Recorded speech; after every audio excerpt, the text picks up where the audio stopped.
Bismillahirrahmanirrahim. Assalamualaikum warahmatullahi wabarakatuh. Selamat datang ke podcast episod kedua Santai Tapi Sampai.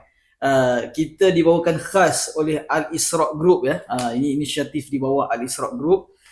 Minggu lepas kita cerita tentang high net worth client. Kalau tengok episod 1 mesti ada orang kata komen-komen, mesti ada cerita-cerita nak tanya ke feedback ke, boleh komen, boleh tinggalkan komen. Okey, kalau ada soalan pun boleh tinggalkan soalan-soalan tu, insya-Allah kita akan bawa soalan-soalan tu dalam episod-episod yang seterusnya. Okey, so hari ni apa yang kita nak bawa adalah hari ni topik dia adalah mengenai role of agent. Peranan sebagai seorang ejen. So hari ni orang kata kita cerita takaful ni, adakah takaful, ejen takaful ni kerja dia menjual je?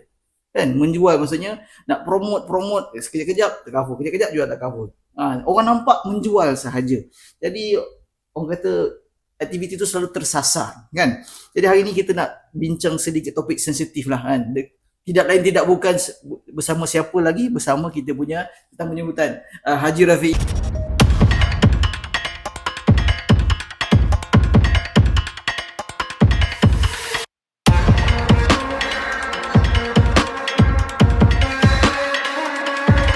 Apa khabar Haji? Baik, Assalamualaikum. Assalamualaikum warahmatullahi wabarakatuh. Okey ya, raya-raya ni okey ya? Alhamdulillah, musim raya kan, kita semua raya sana, raya sini kan. Okey, alhamdulillah. So makan pun puasa 6 settle lah. Settle alhamdulillah. Alhamdulillah. Okey, baik. So, saya pun mula-mula lagi. Insya-Allah. Kita kena buat straight tu puasa 6 ni. Baik.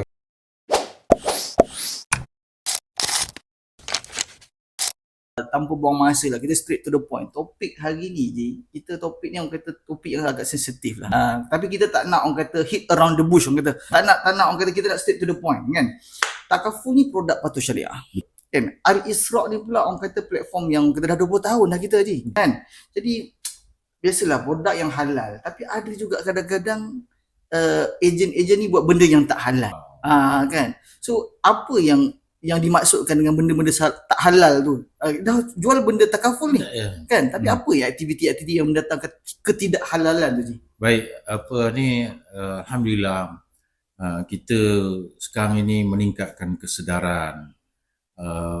Banyak perkara-perkara yang terkait dengan benda yang halal. Kita nak elakkan perkara yang gharar kan. Betul. Jadi sebab produk takaful itu sendiri, dia adalah produk ataupun perkhidmatan yang tiada 3 perkara yang dilarang dalam syarak kan. Betul. Kalau kita dulu MGR.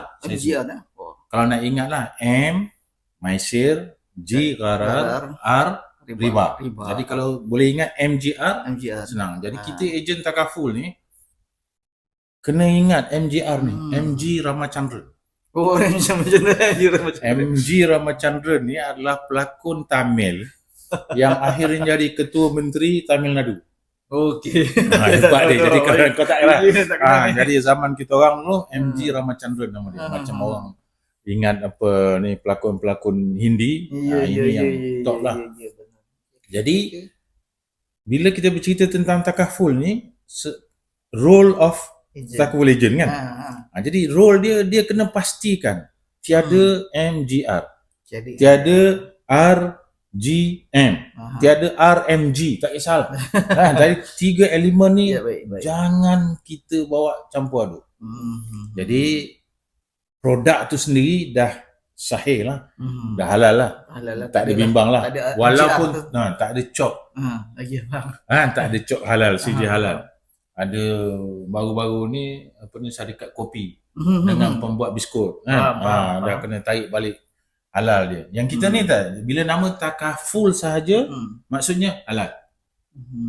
Kan? Dari negeri barat, di Timur Tengah malahan takaful ini dipanggil Islamic Insurance. Tapi kita ni, peranan kita sebagai ejen takaful, jangan kita kaitkan dengan insurans. Takaful. Bila takaful kita jelas, kita sebut tadi, tak ada RMG, tak ada riba, maisir, gharar, tak ada RGM, tak ada. Riba lah interest.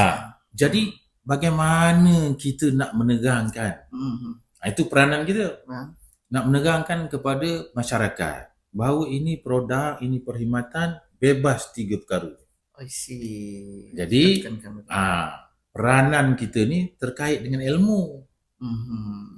Betul. Jadi peranan kita terkait dengan ilmu. Maksudnya kita kena ada ilmu pengetahuan. Betul lah.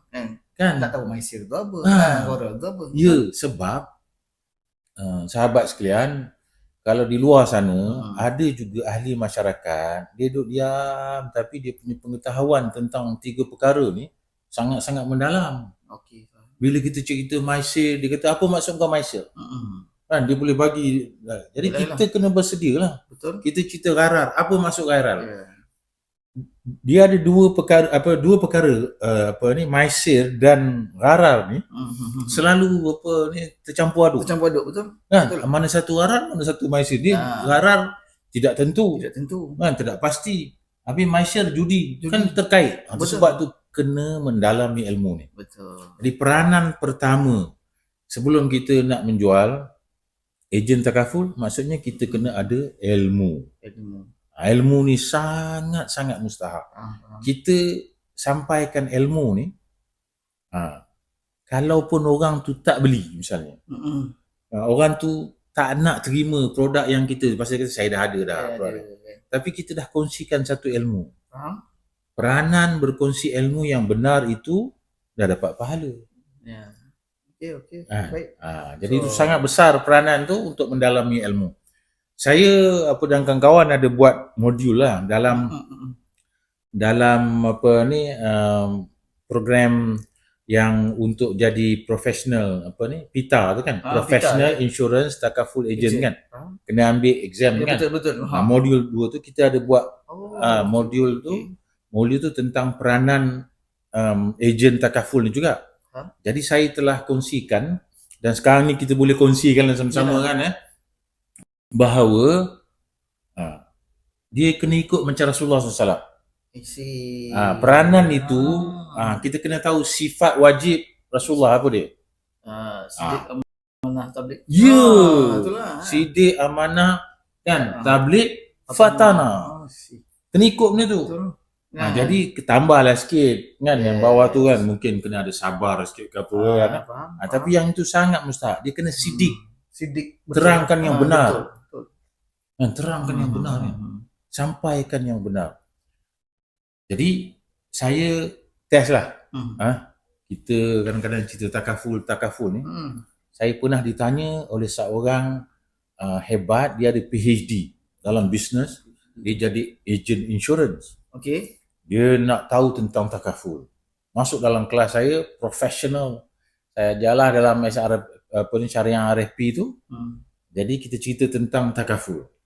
Jadi dia tanya, di mana dalam Al-Quran yang mengatakan orang Islam wajib ambil takaful? Faham? Kat mana ada itu? Kan memang tak ada sebenarnya. Tak ada dalam Quran, tak ada perkataan takaful, tak ada. Jadi kita nak sampaikan yang benar kan. Jadi saya kata nanti dulu dia kan datuk lah masa tu dia doktor. Doktor sabar dulu, saya semak. Saya cek dengan kawan-kawan dan sebenarnya memang betul tak ada. Yang ada tentang takaful ini yang menggalakkan kita boleh dapat kehebatan dengan mempromosi, menegakkan, memperjuangkan takaful ni, surah Al-Maidah ayat yang kedua. Ayat 2 kat situ ada nampak tujuan. Itu peranan dia. Peranan kita kena tahu. Bila kita kat mana?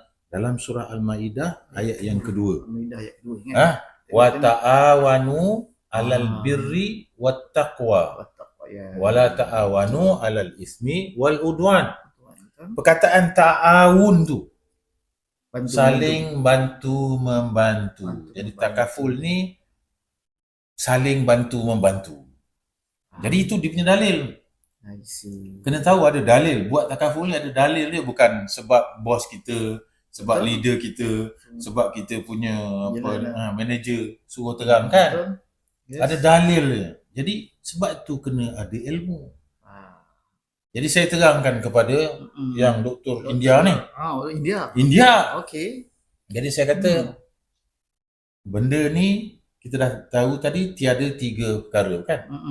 Tiada 3 MJR kita. Jadi dia perkara yang baik. Jadi wa ta'awanu 'alal birri wa taqwa. Bertolong-tolonganlah kamu dalam perkara kebajikan dan takwa. Kan? Jangan bertolong-tolongan dalam perkara dosa dan kejahatan. Kan? Jadi saya kata kan 3 ni baik. Bertolong-tolongan. Ajak yang tadi pula NGR lah. Tiada apa ni kan? Tiada riba, tiada gharar, tiada maisir. Kan baik. Betul. Bertolong-tolongan. Wah, dia nampak benda tu. Lepas tu dia tanya saya satu lagi soalan. Soalan tambahan ni kan. Dia kata kalau begitulah kata dia, bolehlah saya jual takaful. Saya kata mestilah. Sebab jual takaful boleh jual kepada Muslim dan non-Muslim. Dan kalau jual insurans tak boleh sebab wala ta'awanu 'alal ismi wal udwan. Insurans tu ada riba, ada gharar, ada maisir. Tak boleh pada orang Islam.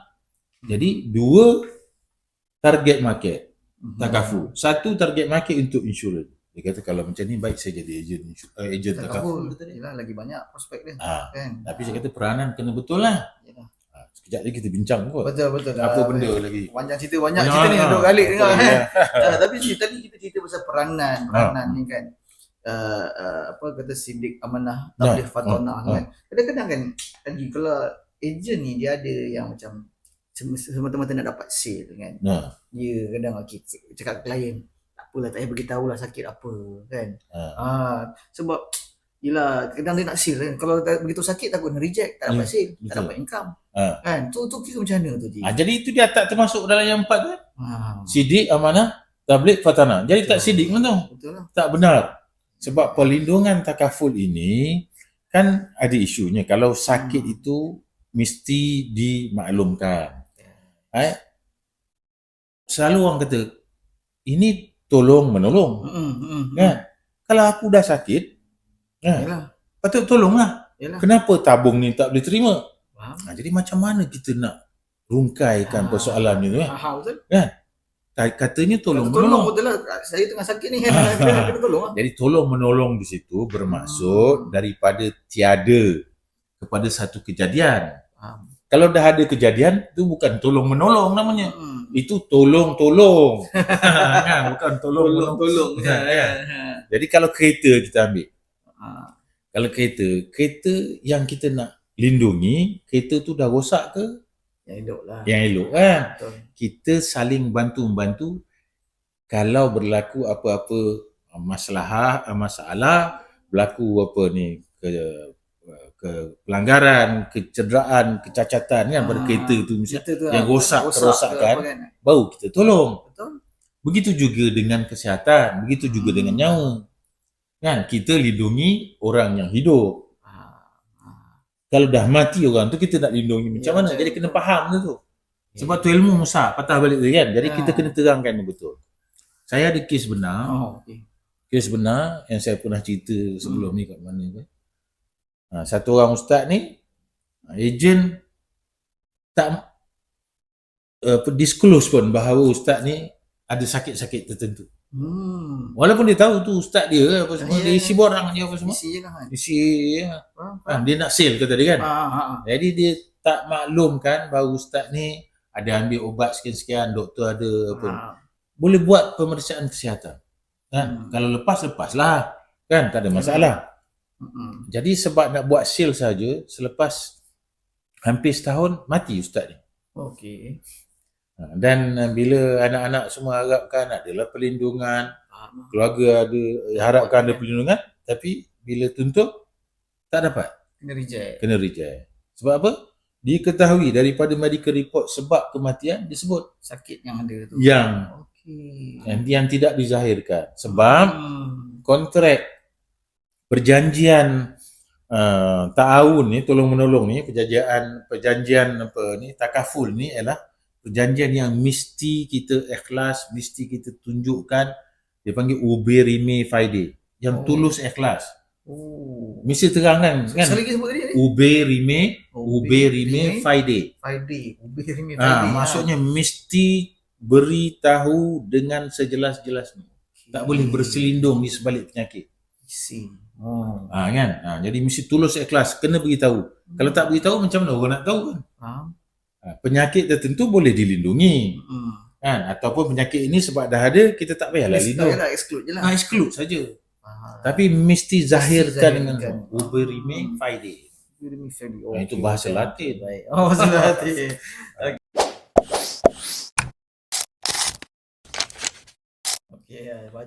Bahasa Latin lah tadi kan. Okey Ji, saya terang lah kita cerita tu. Kita nak buka satu sudut yang mungkin jarang orang sentuh lah Ji. Benda ni kalau macam takaful punya culture, biasalah ada apa orang kata target, ada KPI. Ada juga kadang macam kalau chief target ni pergi trip dan sebagainya kan. Jadi benda tu memberikan keseronokan, memberikan orang kata hormon dopamin kan. Jadi bila dah chief target dia dapat keseronokan. Betul pula di acknowledge kan. Diberikan award dan sebagainya. So benda-benda macam ni kadang-kadang ada ejen tu masuk mungkinlah niat dia bagus. Dia orang yang baik. Kan bila dia masuk je culture macam ni dia terpaksa untuk orang kata kejar target-target tadi kan. Kalau tidak dia akan tak layan dia ke apa kan. Jadi dia terpaksa buat benda-benda mungkin yang tak baik tadi tu. Apa pendapat Haji macam ni? Mungkin culture tu. Bagus li soalan yang ditanyakan tu tentang terpaksa. Jadi perkataan terpaksa ni kita kena ambil kira kataan dasarnya paksa. Terpaksa. Maksudnya siapa yang paksa dia kan? Dan dia terpaksa melakukan. Jadi dalam keterpaksaan ini kan ada lagu keterpaksaan dia kena menilai lah kan. Tadi kalau dia asalnya masuk untuk memberi penerangan, tapi dia kena sedar bahawa ini berkaitan dengan jualan, ini berkaitan dengan target. Betul. Jadi kena seimbang, ini bukan ketimbang. Seimbangkan kan. Tapi bila kita buat perkiraan, memang kita ketimbang kan, daripada satu yang tak ada dengan apa yang kita nak capai. Jadi itu yang targetnya. Betul. Berbanding. Ketimbang maksudnya berbanding kenapa kan? Jadi kita ada berbanding dengan orang buat sale, kita buat sale, orang berjaya. So kejayaan orang itu ketimbang dengan kejayaan kita tak sama. Betul. Jadi nilainya berbeza. Sebab itu saya selalu nasihatkan bagi ejen-ejen takaful ni, pejuang-pejuang takaful lah. Saya kurang nak gunakan ejen ni, saya kan, pejuang. Ejen macam secret service tu lah kan, macam apa ni. Ada apa ni Johnny England. Ejen juga dia kan, MI15. Jadi pejuang takaful dia kena tahu dia punya matlamat. Kan? Sebab tu ada matlamat, ada objektif. Lepas tu objektif dan matlamat ini mesti ada strategi. Strategi adalah dia punya teknik dia dan taktik dia kan. Long term, short term. Jadi kita kena letakkan diri kita dalam kepompong kesesuaian ini. Jadi saya selalu nasihatkan kita amalkan dalam menegakkan benda yang baik ni, kita amalkan surah Wal-As. Demi masa. Manusia semua akan dalam kerugian kan. Maksudnya kita ni dah tentu rugi. Tapi Allah Ta'ala bagi kekecualian. Kecuali kan, orang-orang yang beriman, beramal soleh, yang mengerjakan solat. Kan? Dan dia menyuruh kepada kebajikan, kebaikan, dan dia juga bersabar. Jadi dalam menjalankan peranan sebagai ejen, peranan sebagai pejuang takaful, sahabat-sahabat sekalian, jangan terlupakan surah Wal-As.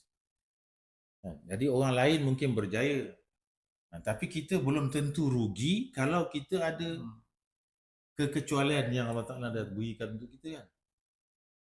Jadi penerangan ataupun apa ni, keyakinan kita ni lah, kita beri penerangan pada orang, kita kena yakin apa kita punya role, apa kita punya peranan. Kalau tak berjaya dari segi keuangan, kita miss lah, terip lah, itulah apa semua. Kan? Tapi kita telah menyedarkan orang tentang tadi kita sebut tadi itu surah Al-Maidah, kan, ayat 2 tadi kan. Kita sekurang-kurang telah mengajar makna, tafsir, tadabbur tentang surah tu. Jadi dapat pahala. Pahala ni dia tak sama dengan RM2 kan, tak ada nilai kan. Kan? Kebaikan ini banyak sebenarnya. Kalau kita cerita tentang satu kebaikan itu, satu kebajikan itu sama seperti 700 apa ni kan biji benih daripada satu. Itu kan kita dah belajar surah Al-Baqarah ayat 261. Jadi kena kaji balik kan. Jadi saya nak kempenkanlah kan. Benda takaful ni yang kita perjuangkan ini benda halal, benda yang baik, halalan thayyiban. Betul. Yes. Jadi kita ni kena jadi halal dan thayyib juga kan. Nak jadi taib, nak jadi baik ni maksudnya kena ada persediaan lah. Kena banyak apa ni, menuntut, belajar daripada orang yang berjaya. Oh ini kat sini semua kejayaan cemerlang lah apa semua kan. Yang mana yang kita tak boleh ikut sebab tak sama rentaknya. Ada orang dia boleh berjaya sebab dia memang daripada keturunan, kaum kerabat dia pun memang kaya-kaya kan. Betul. Kita harapkan nanti daripada sesi perkongsian kita dalam apa ni podcast ini, para pejuang takaful akan dapatlah kutip kat mana sebenarnya kelebihan pada diri dia sendiri. Kan? Find your your niche, kat mana you punya advantage. Nanti you akan dapati bahawa sebenarnya kalau dia ada rajin hantar anak pergi sekolah, dia berkawan dengan cikgu sekolah saja. Kat situ ada niche dia dengan cikgu-cikgu. Cikgu betul. Potensi kat tu. Potensi kan. Jadi mengenal diri sendiri, mengenal potensi diri itu antara teknik-teknik yang nanti kita harapkan kita dapat kongsikan lah. Macam mana kita nak cari jalan. Ada orang dia rajin pergi ke pasar misalnya. Ada orang yang dia macam kita dah bincang sebelum ni, dia cari high net worth saja. Kan? Jadi kita kena pilih kat mana kita ni lebih berdaya saing, insya-Allah. So maksudnya tadi kita ni tak payah compete dengan kelebihan orang lain. Find your own target, apa yang you nak achieve. Dan buat sekadar yang mampu. Dan yang paling penting, ukuran tu bukan sekadar wang ringgit. Pahala pun jadi ukuran juga. Kita punya ukuran tadi. Jadi tadi kira cerita-cerita yang orang kata dari sudut pandang yang jangan orang sentuh lah kan. Tapi saya nak bagi orang ejen-ejen ni tertampar lagi. Jadi dah berpuluh tahun kan, rasa dah berpuluh tahun handle takaful punya bahagian kan. Mesti jumpa ramai orang. Betul tak? Ada tak yang mana real case kan, yang mana bila ejen punya salah laku ni lah kan. Tadi kita sebut salah laku dia, kona tang sini, kona tang situ, tak declare sini, tak declare situ. Dia punya efek tu orang kata bukan sekadar kepada bisnes dia, tapi kepada waris-waris orang kata klien dia tu. Kan, ada tak yang cerita memang teruk lah kan, ada tak sampai macam tu? Yang tadi saya sebutkan tentang apa ni, bagaimana satu orang ustaz tu, itu memang real case lah. Banyak lagi real case yang lain. Kan, waris-waris bila rasakan bahawa sepatutnya ada perlindungan akibat daripada kematian, kecederaan, didapati bahawa tak ada perlindungan. Sebab yang pejuang tu dia bukan pejuang takaful, tapi dia pemusnah. Dia ambil duit dia. Sebab itulah sekarang ini tata cara tentang macam mana duit nak dibayar, kan, sistem diperbaharui. Sebab banyak kisah dahulu dia pergi jumpa satu orang, dia terangkan begini-begini, kemudian tinggal saja. Lepas tu dia dah dapat dia punya commission dia. Lepas tu dia tidak susul. Ya. Jadi Tak ada follow up lah. tak ada follow up. Dia cuma hi begitu je, bye kan. Jadi Macam lagu je. hi bye kan. Jadi akhirnya ini banyak sebenarnya. Itu apa dia panggil sijil to lapse. Sijil to lapse, betul. Jadi dia tak kutip. Bila sijil lapse, waris-waris duk ingatkan ada. Kan? Bila meninggal dunia, tengok semak rupanya tak boleh claim. Tak boleh claim sebab dah lapse. Yalah. Pejuang-pejuang takaful kena ingat. Profesi ini sebenarnya satu profesi yang sangat-sangat rapat dia punya persaudaraannya lah, pertaliannya antara klien dengan kita ni sangat-sangat akrab. Yalah. Dia tak boleh tinggalkan. Dia profession ini, dia relationship kan. Relationship berkait dengan perhubungan di antara seseorang dengan seorang. Boleh berlipat-lipat kali ganda faedahnya kalau kita aturkan dengan betul. Saya bagi contoh tentang seorang sahabat saya. Dia ni bukan pejuang takaful lah. Dia businessman, dia jual kereta. Jual kereta. Daripada saya muda sampai sekarang. Dia tulis baru ni 39 tahun. Dah 39 tahun jual kereta saja. Dia boleh jadi manager, sekejap dia jadi manager tapi tak boleh lah menggigil. Jadi salesman saja. Salesman je. Anak-anak dia pun ada degree dan sebagainya, jadi salesman saja. Hebatnya kawan saya ni, dia jutawan lah. Yalah. Dulu jual Proton, sekarang jual Honda. I see, okay. Jadi macam saya sebut tadi, ilmu mustahak. Dulu dia jual Proton, satu bulan boleh jalan satu hari boleh keluar 3 biji kereta. Kaya dia sebab tu dia jutawan. Dia selalu top 10 je lah. Kan? Nationwide. Bila Honda dia pindah, dia kena tahu tentang produk Honda dia. Dia kena pergi kursus 1 minggu. Pasal Honda lah. Pasal Honda. Dia jual Honda. Jadi agaknya susah ke senang. Dia memiliki kesempurnaan lah. Dia punya peribadi itu bagus. Maksudnya barang baru, barang ni lagi mahal pun boleh dijual. Dia top juga. Top 10 juga. So dia berkaitan dengan personality orang tu kan. Kadang-kadang produk ni secondary. Dia ni sekarang ni pun dapat trip sana sini apa semua kan sebab skill dia. Yang istimewanya sahabat saya ni, dia jaga perhubungan antara dia dengan klien dia, customer dia tu daripada muda macam saya sama sebaya dengan dia. Lepas tu kami semua dah ada anak, kemudian ada cucu. Betul. Bermaksud dia ni menjual kepada kami, kepada generasi bawah kami dan kepada generasi. 3 generasi. 3 generasi dia akan jual kan. Jadi sebab itu begitu jugalah dengan takaful ni. Pejuang takaful kena arif, kena faham, kena yakin bahawa kita bukan semata-mata berhubungan dengan Cik Siti Munawarah ni. Misalnya. Selain dia nanti, kalau dia dengan kita bagus perhubungannya, akrabnya, bila dia menikah, abangnya Muhammad Abdul Latif misalnya. Bukan nama sebenar lah. Dan nama sebenar sebab. Itu kita nampak tak potensi dia kan? Anaknya nanti, saudara maranya. Jadi kena melihat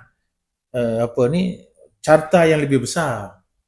Kita tak boleh kata ni aku dengan dia dah dapat dia punya duit, dah okey, dah lepas aku punya kan commission settle lah. Tak. Kita mesti melihat lebih jauh daripada. Itu sebab kita akan macam mana bos-bos yang kekal lama ni, dia terus menerus kan? Boleh turunkan, mewarisikan kepada anak dia pula klien yang akan datang. Jadi dia terkait dengan kita punya kehendak lah, kita punya hajat, buat dengan betul, yakin Allah Ta'ala bagi bantuan, buat perkara yang baik, insya-Allah kebaikan akan berterusan. Betul lah. Saya suka Haji tadi bila Haji cakap pasal yang relationship ni bukan seorang je kan, bukan dia punya suami isteri, dia punya anak, cucu dan sebagainya kan. Kadang-kadang saya pernah juga jumpa ejen yang dia kata bukannya klien ni bukan tanya macam takaful je tau. Kan kadang tanya pasal nak pilih menantu pun tanya ejen pada betul, sampai betul. macam tu tau dia punya betul, kan. betul, Khidmat nasihat tu sebagai ejen tu diperlukan tu Haji. Kita pasal apa menantu ni. Kita pasal menantu ni saya nak kongsikan lah. Ini berdasarkan pengalaman.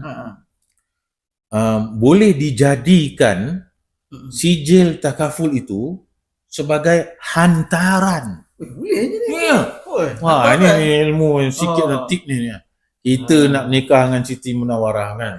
Payah kita nak pujuk mak dia. Kita kata ni kan saya belikan dia takaful kan, dan takaful ini dia namakan maknya. Mak confirm. Kan sebagai apa ni penerima hibahnya nanti. Itu nak kena tahulah produknya macam mana kan. Nak kena tahulah skim yang macam mana kan. Jadi ada saya apa ni memang ada kes benar jugalah. Itu baik. Bermaksud kita punya peranan sebagai pejuang ni kan, dia terkait dengan banyak kebaikan yang lain. Nak bina masjid kan, nak betul-betul buat masjid misalnya. Satu produk tu banyak kegunaan dia. Yalah. Kan, boleh digunakan. Ada orang ambil takaful sebab nanti kalau apa-apa terjadi pada dia, manfaat takaful tu telah diwakafkan. Wakaf kat masjid, masjid ke kan.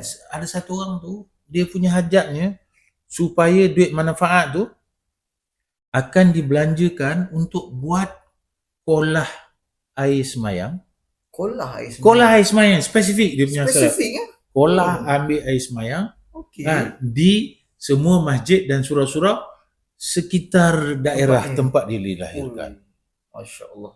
Nampak macam kecil je. Macam kecil kan. Kolah air. Kolah air kan. Pasal sekarang kan banyak apa dia mungkin idea dia timbul pada waktu kita ada masalah tekanan air ke apa semua. Jadi kalau ada kolah, kalau ada kolah mungkin benda tu boleh bermanfaat. Kita fikir jauh kan. Jauh. Kalau kita pandang sudut takaful, kalau kita pandang sudut negatif lah dia kan. Betul. Kalau kita pandang sudut positif, insya-Allah jadi positif. Insya-Allah. Kan? Insya-Allah. Macam tadi lah kan, kalau kita cerita yang tak baik je kita nampak. Kalau yang bagus ni sebenarnya peluang untuk buat kebaikan ni sebanyak sebenarnya jadi ejen takaful kan. Jadi tadi saya berminat juga, tadi mula-mula Haji dia sebut nak jadi ejen pejuang bukan ejen pejuang takaful ni dia kena orang kata mengamalkan sifat-sifat wajib Nabi kan. Siddiq, amanah, tabligh, fatonah. Betul. Haji boleh tak orang kata kupas lebih detail lah kan, Siddiq tu macam mana, tabligh tu macam mana, boleh? Boleh, insya-Allah. Ini sepatutnya kita kena pegang benda ni dengan apa ni, dengan kuat digigit jangan sampai lepas gitu. Maksudnya gigit dengan gigi geraham. Betul. Itu ada hadis. Jadi bila kita faham, kita kata sifat wajib, bermaksud dia ada juga sifat yang haram kan. Jadi kalau kita kata sidik tu maksudnya benar. Yang haramnya tak benar kan. Yang bohong kan. Jadi sidik. Itu kita tahu Rasulullah hanya menyampaikan yang benar. Jadi yang benar. Jadi kita pun produk kita, servis kita jangan memandai-mandai. Mengatakan begini. Sebab itu para pejuang takaful sekalian, produk ini diterbitkan, dikeluarkan, dilancarkan, dilaksanakan selepas berlaku proses untuk creation. Maksudnya setiap satu produk tu ada dia punya term and condition. Ada dia punya terma dan syarat. Jadi kena faham tu terma dan syarat. Jadi kita kena yang benar. Jangan kalau orang tu kata, kalau saya buat macam ni, yang macam ni ada. Tak boleh, itu tak benar kan? Tidak bercakap benar. Jadi kena yang benar. Kan? Sidik, amanah. Kena betul-betul amanah. Sifat amanah ni kan, kalau tidak khianat. Kan? Itu yang lawan dia khianat lah, dia mesti amanah. Amanah orang tu bagi duit kat kita. Dia nak produk yang pelindungan dia sekian-sekian ni. Kita tak apalah, kau yang kurang sikit boleh kan. Asal ambil saja. Kita tak amanah pada kerjaya kita. Kita tak amanah pada apa yang kita nak khidmatkan.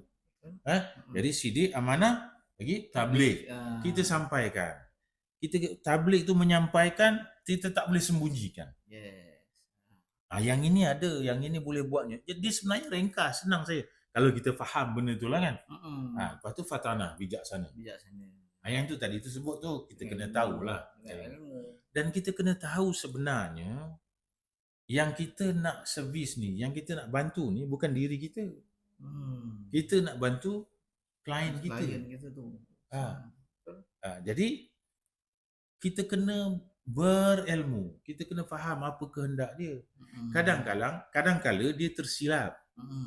Dia tersilap, dia hendak benda lain, dia cakap benda lain. Jadi kita ni kena ada ilmu, sebenarnya awak hajatkan benda ni. Ini ada insya-Allah. Kan? Jadi yang berikutnya yang kita katakan kena sabarlah. Orang yang sabar ni, itu Rasulullah kesabarannya itu dah memang apa ni kan, kita ni kena maki hamun misalnya, awak ni betul ke tidak kan. Jadi kan kena reject tu biasa. Kena reject biasa. Jadi sabar. Bila kita cerita tentang kesabaran tadi, patah balik ingat surah Wal-As tu yang mengatakan perkara yang benar dan dia bersabar. Sabar tu yang menjadi titik orang kata kekuatan, menjadi kekuatan pada diri kita. Macam mana kita nak menyampaikan benda yang baik. Macam itulah insya-Allah. Saya harapkan pejuang-pejuang, kalau kita cerita tentang pejuang perang misalnya. Jangan lupa doa lah, sebab dalam perang Badar, perang Badar ni Badar ni semua pejuang Badar, ahli Badar tu balasan ni syurga. Dia orang yang namanya ahli Badar tu dah ditempatkan. Dia 313 orang je. Itu nombornya istimewa tu. Nak lawankan dengan 1000 orang. 1000 orang. 313 ni ada yang takut. Ada yang takut. First kan? First perang, bulan puasa, letih dan sebagainya. Jadi apa dia orang buat? Dia berdoa. Dan minta Rasulullah SAW doakan. Lalu Rasulullah pun berdoa. Dan dengan doa Rasulullah, permohonan Rasulullah, sebenarnya 313 orang pejuang Badar itu didampingi, dibantu oleh malaikat yang tak kita tahu berapa jumlahnya. Tak nampak. Kan? Tak nampak. Sebenarnya nampak. Musyrik tu nampak. Ramai. Terlalu ramai datang sebab kita tak tahu berapa ramai. Dia nampak, dia rasa kelibatnya.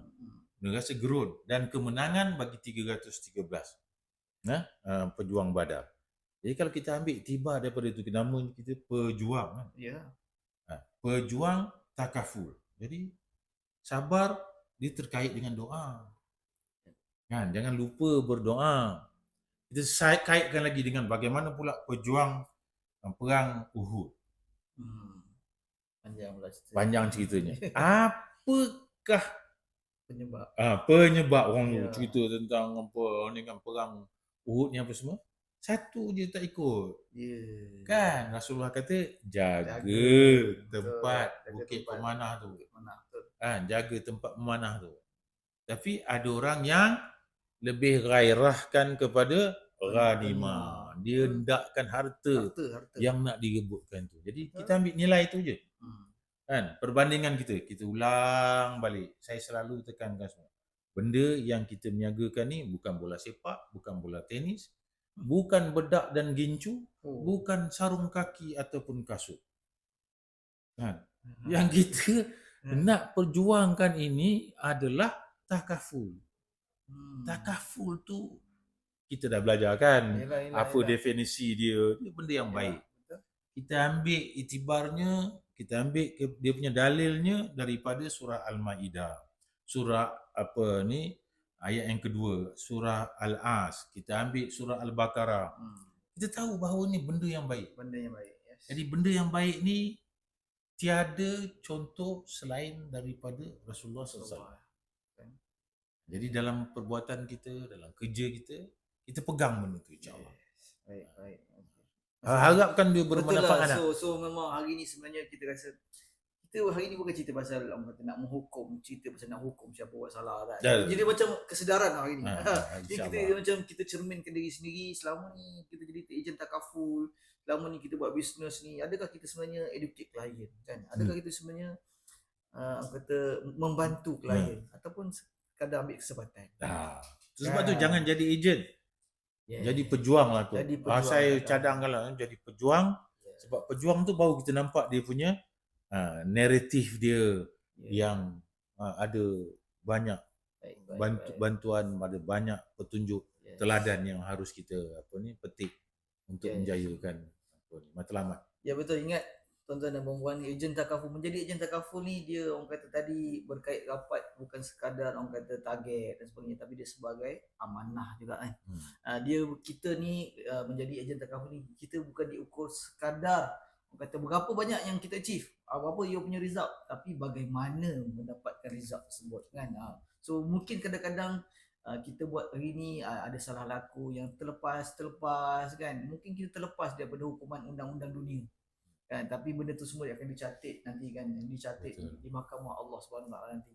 So bila cerita pejuang takaful, of course kita nak cerita pasal benda yang halal, income dari sudut yang baik kan, halal dan thayyiban tadi kan. Baik, so semua hari ni orang kata banyak tertampar hari ni daripada perkongsian yang sangat membuka mata dan juga mengusik jiwa hari ni. Terima kasih Haji untuk orang kata episod yang kedua ni, peranan sebagai seorang ejen. InsyaAllah kepada semua ejen luar sana, ini episod yang kedua baru. Topik-topik yang seterusnya, ambil masa untuk reflect apa peranan anda ni, betul ke nak ni aku buat selama ni kan. So kita jumpa lagi episod akan datang dengan topik yang lebih best. Apa dia? Faraid. Ini yang memang orang pakar di depan ni, insyaAllah. Okey baik, so kita jumpa lagi pada episod seterusnya. Assalamualaikum warahmatullahi wabarakatuh.